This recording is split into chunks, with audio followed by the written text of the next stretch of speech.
ভাইয়া আমার খুব ব্যথা লাগছে। আমি কেঁদে কেঁদে বললাম। তখন ভাইয়া শান্তভাবে আমাকে সান্ত্বনা দিতে লাগল। সে বলল, প্রথম প্রথম একটু ব্যথা লাগবেই, তবে এটা নিয়ে ভয় পাবি না। ধীরে ধীরে সব ঠিক হয়ে যাবে। এই ব্যথা সাধারণ ব্যথা নয়, এটা একেবারেই আলাদা ধরনের অনুভূতি। তুই যেহেতু প্রথমবারের মতো এটার মুখোমুখি হচ্ছিস, তাই তোর কাছে বিষয়টা কঠিন আর অচেনা লাগছে। কিন্তু মনে রাখিস, এটা কেবল প্রথমবারের জন্য। একবার এই ধাপটা পার হয়ে গেলে আর কখনো এমন কষ্ট বা অস্বস্তি হবে না। আমার কথা মনে রাখিস, এটা একেবারেই ক্ষণস্থায়ী। প্রথমবারের পর সবকিছু সহজ মনে হবে। ভাইয়া সেই কথাগুলো শুনে আমি ব্যথার মাঝেও কিছুটা সাহস পেলাম। তার আশ্বাসে মনে হলো সত্যিই হয়তো এই কষ্টটা অল্প সময়ের জন্যই। তো বন্ধুরা, এই ভিডিওটি আপনারা অবশ্যই সম্পূর্ণ দেখবেন, তাহলে সত্য ঘটনাটি জানতে পারবেন। ভিডিওটি টেনে টেনে দেখলে কিছুই বুঝতে পারবেন না। আর এখন আপনাদেরকে শুরু থেকে শেষ পর্যন্ত সম্পূর্ণ ঘটনাটি জানিয়ে দিচ্ছি। তার আগেই ভিডিওতে লাইক দেবেন এবং এরকম আরও নতুন নতুন ভিডিও পেতে চ্যানেলটি সাবস্ক্রাইব করে রাখবেন। আমার নাম তামান্না, বয়স 18 বছর, আর আমি সদ্য কলেজে ভর্তি হয়েছি।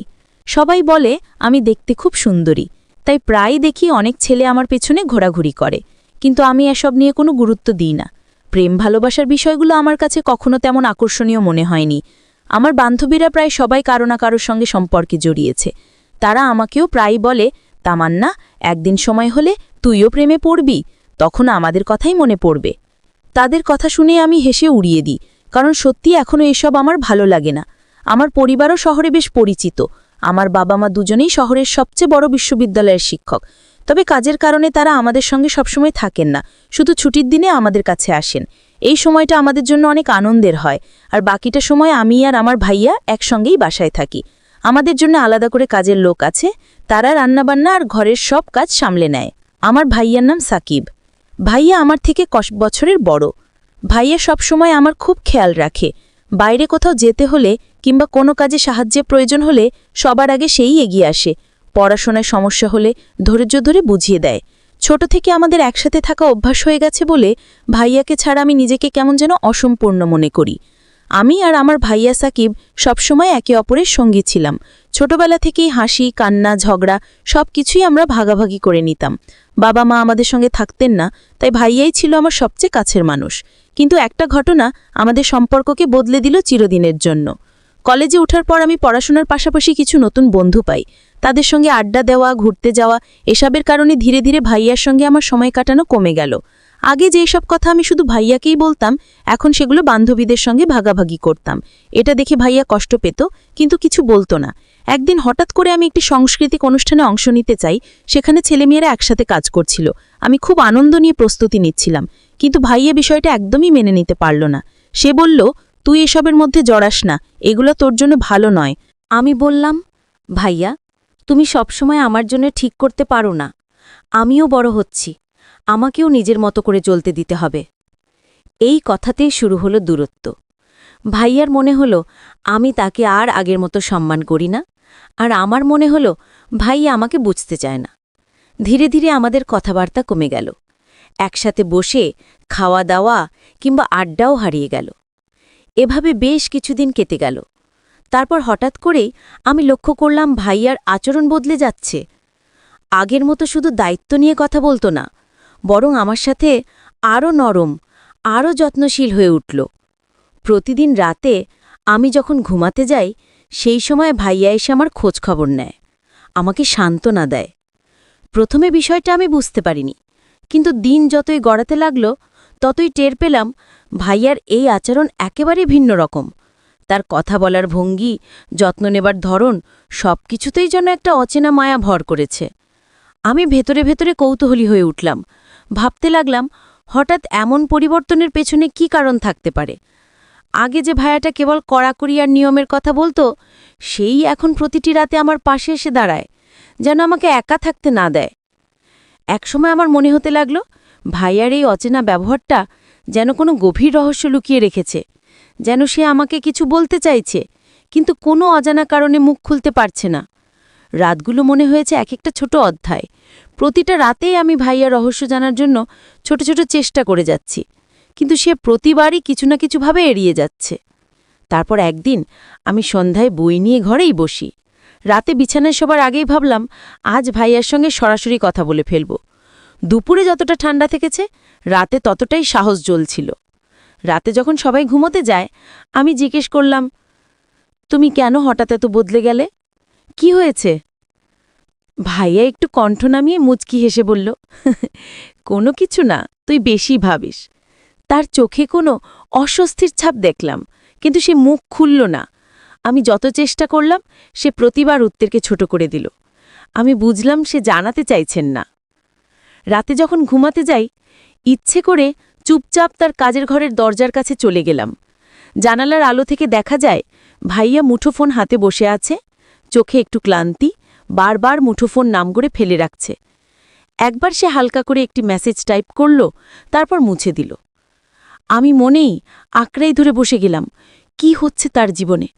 আমার কাছে যেন সে কিছু লুকাতে চাইছে। দরজায় কাঁটা শব্দও শোনা যায়নি। সে বাইরে থেকে দরজা লক করে নিল কিনা জানি না। ফিরে যখন ঘরে আসলাম আমি হঠাৎ দেখলাম টেবিলে একটা ছোট কাগজ ভাগ আছে। কোনো নোট তবে নয়, কেবল অর্ধেক কালির দাগ। আমার কৌতূহল বেড়ে গেল। আমি এড়িয়ে যেতে চাইলেও ভেতরের চিন্তা আমাকে থামাতে দেয়নি। রাতে ঘুমানোর আগে আমি সরাসরি জিজ্ঞেস করলাম, ভাইয়া, তুমি কি আমাকে কিছু লোকাও? সে দীর্ঘশ্বাস নিল, তারপর বলল, না, কিন্তু আমি চাই না তুই সেই চাপটা অনুভব করো। তার চোখে এক অজানা দুঃখ দেখলাম। কিছু বলার আগে সে মুখ বুজে নিল। তারপর এক রাতে আমি ঘুমের অর্ধঘুমে আচমকা জেগে উঠে দেখি ভাইয়া বিছানার পাশে টেবিলে বসে আছে। সে একা, চুপচাপ, হাতে এক কাপ চা। আমি থেমে দাঁড়ালাম।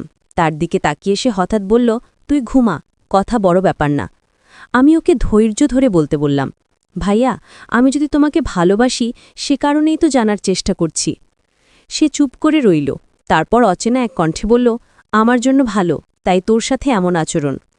সেই কথাই আমাকে আরও বিভ্রান্ত করল। তার ভালোর ব্যাখ্যা কি এমন যা আমাকে এড়িয়ে রাখবে?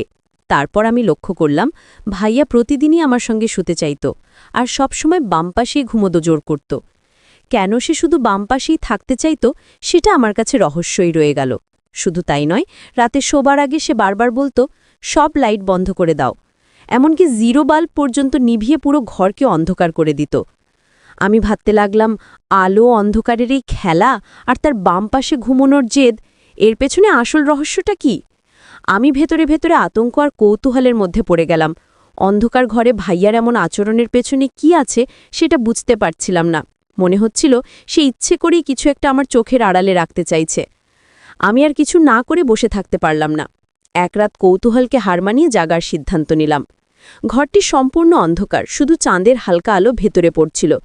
দেখি ভাইয়া ধীরে ধীরে বালিশ ঠিক করছে, তারপর আমার পাশে বসে খানিকটা স্থির হয়ে থাকল। সে যেন ভাবছিল আমি ঘুমোচ্ছি নাকি দেখছি। হঠাৎ তার চোখে এক অদ্ভুত ভাব দেখলাম, কোনো সুখ বা রাগ নয়। ভাইয়া তারপর আমাকে বলল, তোর সঙ্গে আমি অনেক দিন ধরে একটি কথা শেয়ার করতে চাই, কিন্তু এখনও বলতে পারিনি। বহুবার চেষ্টা করেছি, কিন্তু সবসময় থেমে গেছি। শুনিস, আমি তোর উপর জোর করব না, কোনো জবরদস্তি করব না। সবকিছু তোর ইচ্ছা মতো হবে। যদি তুই নিজের ইচ্ছায় রাজি থাকিস তাহলে ঠিক আছে, আর না থাকলে তুই নিশ্চিন্তে অস্বীকার করতে পারিস। এই কথাগুলো কিন্তু তুই কাউকে বলবি না। আমি তোর ভাই ঠিকই, কিন্তু এত দিন ধরে আমি যা অনুভব করেছি সেটার কথা বলতেই পারিনি। এবার বলার সাহস হলো কেবল তোর কাছে। আমি অবাক হয়ে তার দিকে তাকিয়ে রইলাম। তার চোখে এক অদ্ভুত মিশ্র অনুভূতি, ভয়, লজ্জা সবই ছিল। সেই মুহূর্তে আমার মনে হলো ভাইয়া শুধু আমার যত্ন নিচ্ছে না, সে আমার প্রতি কোনো গভীর অনুভূতি রাখছে যা এতদিন লুকিয়ে রেখেছে। কিন্তু ঠিক তখনই ভেতরে একটা অদ্ভুত দ্বিধা অনুভব করলাম। আমি কিভাবে প্রতিক্রিয়া দেখাবো, কিভাবে সেই কথাগুলো বুঝব? আমার মন ঝড়ের মধ্যে যেন তলিয়ে যাচ্ছিল। ভাইয়া কিছুক্ষণ চুপ করে রইল, তারপর শান্ত স্বরে বলল, আমি শুধু চাই তুই বুঝিস সবকিছু আমার উদ্দেশ্য ভালোই। আমি চাই না কোনো ভুল বোঝাবুঝি হয়। তাই আজ বললাম, শুধু তোর কাছে। আমি ধীরে ধীরে নিজের কণ্ঠে বললাম, ভাইয়া, আমি চেষ্টা করব বুঝতে, কিন্তু একটু সময় চাই।